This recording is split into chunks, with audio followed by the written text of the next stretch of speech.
ভারতের পশ্চিমবঙ্গে মাইকে আজান দেয়া নিষিদ্ধ করেছে মুখ্যমন্ত্রী শুভেন্দু অধিকারীর সরকার। এর আগে রাস্তায় নামাজ পড়াও নিষিদ্ধ করা হয়েছিল।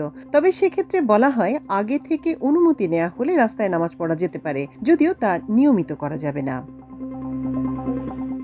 শব্দ দূষণের দোহাই দিয়ে মসজিদে আজানের সময় মাইক ব্যবহার করা নিষিদ্ধ করা হয়েছে। তবে মাইক ব্যবহার না করে আজান দেয়া যাবে।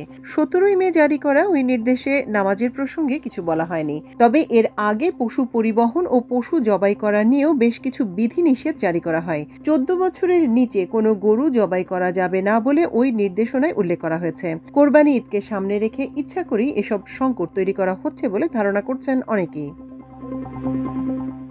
কট্টর হিন্দুত্ববাদী সংগঠন বিজেপি পশ্চিমবঙ্গে ক্ষমতায় আসার পর থেকেই মুসলমানদের বিরুদ্ধে নানামুখী পদক্ষেপ নিচ্ছে। মুখ্যমন্ত্রীর চেয়ারে বসার পর প্রথম বৈঠকেই শুভেন্দু অধিকারী মুসলমানদের রাস্তায় নামাজ পড়ার উপর বিধিনিষেধ জারি করেন।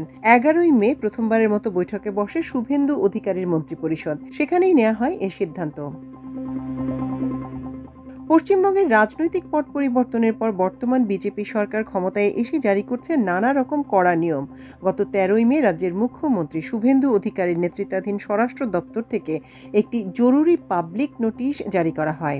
1950 সালের Bengal animal slaughter control act এবং 2018 সালে কলকাতা হাইকোর্টের একটি রায়কে হাতিয়ার করে ওই নির্দেশিকায় বলা হয়, পৌরসভা বা পঞ্চায়েত সমিতির চেয়ারম্যান এবং সরকারি পশু চিকিৎসকের যৌথ স্বাক্ষরযুক্ত ফিটনেস সার্টিফিকেট ছাড়া কোনো গরু, বলদ বা মহিষ জবাই করা যাবে না।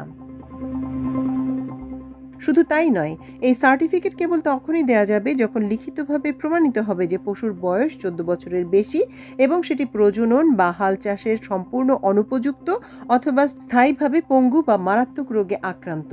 এছাড়া রাস্তাঘাট বা যে কোনো খোলামেলা স্থানে পশু কোরবানি সম্পূর্ণ নিষিদ্ধ করা হয়েছে। এই নিয়ম লঙ্ঘন করলেই 6 মাসের জেল বা 1000 টাকার রুপি জরিমানার বিধান রাখা হয়েছে। সরকারের এই নতুন নিয়মের কারণে সবচেয়ে বড় ধাক্কা লেগেছে পশ্চিমবঙ্গের গবাদি পশুর অর্থনীতিতে। রাজ্যের মালদা, মুর্শিদাবাদ, নদিয়া, উত্তর ও দক্ষিণ 24 পরগনা এবং বীরভূমের মতো জেলাগুলোর কোরবানির হাটগুলো মূলত নিয়ন্ত্রণ করেন হিন্দু খামারি ও ব্যবসায়ীরা। প্রতি বছর কোরবানির ঈদকে কেন্দ্র করে তারা কোটি কোটি টাকার ব্যবসা করেন। কিন্তু এবারের চিত্র সম্পূর্ণ উল্টো। ব্যবসায়ীরা জানাচ্ছেন, কোরবানির জন্য সাধারণত সুস্থ, সবল এবং 2 থেকে 5 বছর বয়সী তরতাজা গরুর চাহিদা থাকে। কিন্তু সরকারের নতুন নিয়ম অনুযায়ী 14 বছরের কম বয়সী কোনো সুস্থ পশুই কেনাবেচা বা জবাই করা যাবে না। এই আইনি জটিলতা এবং পুলিশের হয়রানির ভয়ে মুসলিম ক্রেতারা এবার হাটে এসে গরু কিনতে চরম অনীহা প্রকাশ করছেন। অনেকে বাধ্য হয়ে ছাগল বা ভেড়ার দিকে ঝুঁকছেন, যার ফলে লোকসান ও চরম বিপাকের মুখে পড়েছেন রাজ্যের হাজার হাজার হিন্দু পশু ব্যবসায়ী ও খামারি। মাল্টিমিডিয়া ডেস্ক, আমার দেশ।